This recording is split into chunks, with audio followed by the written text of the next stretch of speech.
Las Vegas. Scientists are preparing to do a microscopic study of the Las Vegas gunman's brain, but whatever they find, if anything, likely won't be what led him to kill 58 people in the worst mass shooting in modern U.S. history, experts said. Stephen Paddock's brain is being sent to Stanford University for a months-long examination after a visual inspection during an autopsy found no abnormalities, Las Vegas authorities said. Read more. Brother of Las Vegas shooter, Bruce Paddock, detained in child porn investigation. Doctors will perform multiple forensic analyses, including an exam of the 64-year-old's brain tissue to find any possible neurological problems. The brain will arrive in California soon, and Stanford has been instructed to spare no expense for the work, the New York Times reported. It will be further dissected to determine if Paddock suffered from health problems such as strokes, blood vessel diseases, tumors, some types of epilepsy, multiple sclerosis, degenerative disorders, physical trauma and infections. Watch BC victim of Las Vegas shooting victimized by online trolls. Dr. Hannes Vogel, Stanford University Medical Center's director of neuropathology, would not discuss the procedure with the Associated Press and referred questions to officials in Clark County, where Las Vegas is located. They also refused to provide details.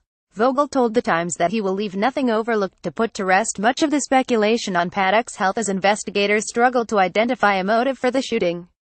Read more. Las Vegas shooting didn't change American minds on gun control. Poll examination will come about a month after Paddock unleashed more than 1,000 bullets through the windows of a 32nd floor suite at the Mandalay Bay Casino Hotel into a crowd below attending an outdoor country music festival.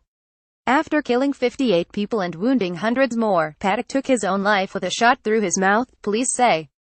Investigators working around the clock remain frustrated by a lack of clues that would point to his motive. Authorities have resorted to putting up billboards in southern Nevada seeking tips, and now the intensive brain study that medical experts say likely won't yield definitive answers. Watch. It was like a movie. Police describe scene inside Las Vegas shooter's hotel room. If a disease is found, experts say it would be false science to conclude it caused or perhaps even contributed to the massacre, even if that explanation would ease the minds of investigators and the world at large. There's a difference between association and causality, and just because you have anything, doesn't mean it does anything, said Brian Peterson, president of the National Association of Medical Examiners and chief coroner of Wisconsin's Milwaukee County. The microscopic study is not a standard practice but is regularly used as needed. Families sometimes request such a detailed examination to better understand their own genetic risks. Read more. Las Vegas officials struggling to clear up key facts on Stephen Paddock's massacre. Peterson said it's also common in high-profile cases such as Paddock's, where so much is riding on the results that all forensic options must be exhausted. Douglas Fields, a neuroscientist who studies the rage circuit in brain systems, said horribly violent events, such as mass shootings and terrorism, rarely involve actual brain abnormalities but can be triggered by psychiatric problems. Perpetrators often are suicidal psychopaths who are motivated to commit heinous crimes because they have internalized their isolation and antisocial behavior as an existential threat for themselves, he said. Watch. Investigators looking into mental health issues as motive for Las Vegas concert shooter. When police look for motive, it's kind of misplaced in cases like this because they appear to be crimes of rage. There's no motive for crimes of rage. It's a crime of passion, Fields said. One such case involved the University of Texas shooter Charles Whitman, who fatally shot 13 people in 1966 from a clock tower on the Austin campus. Whitman was found to have a pecan-sized tumor in his brain, though the suggestion that it caused his rampage is still debated decades later. Read more. Mandalay Bay Hotel timeline of Las Vegas shooting conflicts with police account. Peterson, who is not involved in the Paddock case, said an initial inspection that is standard for any autopsy would generally include dissecting the brain at 1 centimeter intervals to look for issues identifiable to the trained eye: infection, tumor, symmetry, bleeding and blood vessel abnormality.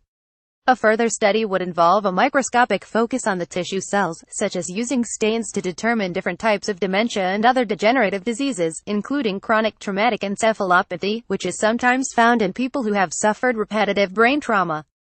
There also would likely be a review of the brain at a molecular level, though DNA, Peterson said.